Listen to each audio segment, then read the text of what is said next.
Bonjour, nous allons voir au travers de l'Évangile ce que signifie de marcher dans la lumière. Et nous savons voir aussi au travers des paroles de l'apôtre Jean que cette lumière est accompagnée de l'humilité. C'est en effet ce qu'il nous explique au chapitre 1 dans sa première épître et dans les versets 6 à 10, où il nous explique ceci.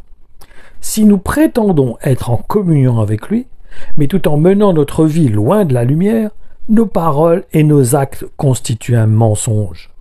Nous n'agissons pas comme la vérité l'exige de nous. Si, par contre, nous vivons dans la lumière, tout comme Dieu lui-même est dans la lumière, nous sommes alors vraiment en communion les uns avec les autres. Et le sang répandu pour nous par Jésus, son Fils, nous purifie du péché sous toutes ses formes. Si nous prétendons être sans péché, nous nous trompons nous-mêmes, nous vivons dans l'illusion et la vérité n'habite pas en nous. Si au contraire, nous reconnaissons que nous avons péché et si nous avouons nos fautes, nous pouvons nous fier à Dieu. Il agira selon ce qu'il a promis et ce qui est juste. Il nous pardonnera nos péchés et nous purifiera de tout ce qui n'est pas juste.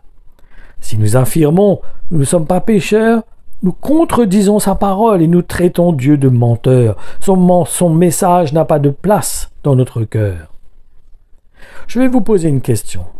Qu'est-ce qui a emmené le Saint-Esprit à faire mourir Ananias et Saphira par l'intermédiaire de l'apôtre Pierre?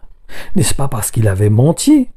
Tous les deux avaient menti, en cachant le prix réel auquel ils avaient vendu leur terrain, n'est-ce pas? Donc, marcher dans la lumière consiste à être vrai.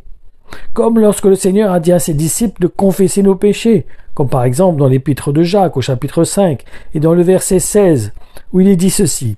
Alors, reconnaissez vos péchés les uns devant les autres, priez les uns pour les autres, afin d'être guéris. La prière d'un homme juste est très puissante. Du reste, nous voyons qu'il donne l'exemple aussi d'Élie, à la suite de cette parole, qui reconnaissait lui-même qu'il n'était qu'un homme, qui a des faiblesses. Lorsque nous considérons attentivement la parole de Dieu, nous comprenons qu'il y a un trait de caractère sur lequel nous devons veiller, qui est l'humilité. En effet, la parole de Dieu nous montre clairement que Dieu ne supporte pas l'orgueil. C'est ce que nous pouvons constater, comme dans l'épître de Jacques, par exemple, au chapitre 4 et dans les versets 4 à 6. Il nous dit ceci. « Infidèles que vous êtes, ignorez-vous que flirter avec le monde, c'est haïr Dieu? Si donc quelqu'un veut être l'ami du monde, il se constitue du même coup ennemi de Dieu. Ou bien prenez-vous pour des paroles en l'air les déclarations suivantes de l'Écriture. L'Esprit que Dieu fait habiter en nous désire avec jalousie notre cœur tout entier. Mais la grâce qu'il nous accorde aussi pour résister à ces tentations est d'autant plus grande si nous la recevons humblement. Suivant ce que dit l'Écriture, Dieu s'oppose aux orgueilleux, mais il accorde sa grâce aux humbles. Cela nous montre que si nous voulons vaincre le péché, nous aurons besoin pour cela de veiller à avoir un cœur humble, en reconnaissant ce que nous sommes, surtout vis-à-vis de ce que Dieu attend de nous, car il est évident que nous ne pourrons jamais être parfaits par rapport à la loi. Mais si nous marchons dans l'humilité, nous serons parfaits aux yeux de Dieu, qui est devenu notre Père, comme une relation entre un fils et son Père. Et ce n'est pas la perfection que le Père demande, mais c'est d'être vrai, d'être sincère.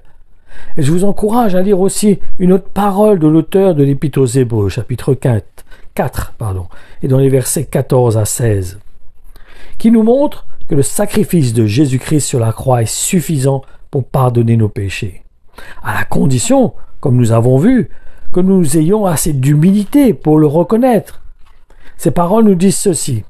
Nous avons un grand prêtre puissant qui est arrivé jusqu'à Dieu, c'est Jésus, le Fils de Dieu. Alors gardons solidement ce que nous croyons. Le grand prêtre que nous avons est capable de souffrir avec nous de nos faiblesses. En effet, comme nous, il a été tenté en toutes choses, mais lui n'a pas péché. Approchons-nous donc avec confiance de Dieu, ce Dieu si puissant qui nous aime. Près de lui, nous recevons le pardon, nous trouverons son amour, et ainsi il nous aidera au bon moment. Le Seigneur, juste avant de mourir, a dit « Tout est accompli ». Et nous devons croire dans cette parole. Du reste, le Saint-Esprit est là dans notre cœur, dans ce but, pour attester les paroles de Jésus-Christ. Et cela s'effectue au travers de la paix incomparable qu'il met dans notre cœur. Cette paix est un peu comme lorsque notre corps fait de la fièvre et que cela nous montre qu'il est en train de combattre un corps étranger. Un disciple doit considérer le témoignage du Saint-Esprit dans son cœur s'il veut justement garder cette paix. Et nous devons avoir cette conviction en nous que le sacrifice de Jésus-Christ est parfait et donc nous n'avons rien à y rajouter. Ce que Dieu nous demande, c'est surtout d'être vrai, d'être sincère.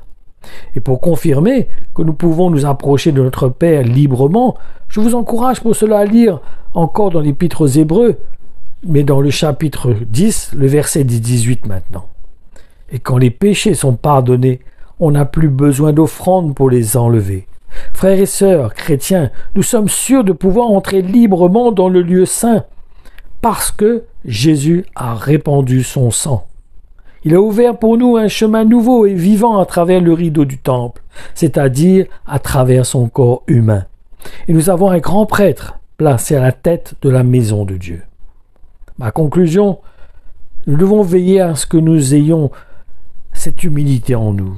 Soyons animés par cette humilité. Et pour cela, nous aurons besoin de regarder la vie de Jésus-Christ, qui n'a pas considéré sa propre vie, mais qui l'a offert pour accomplir la volonté de son Père. Il n'a pas regardé à son propre désir, ses propres motivations, mais il a subi la croix pour nous, par obéissance à son Père, afin de manifester l'amour de Dieu envers l'humanité, afin que nous puissions être trouvés justes aux yeux de Dieu.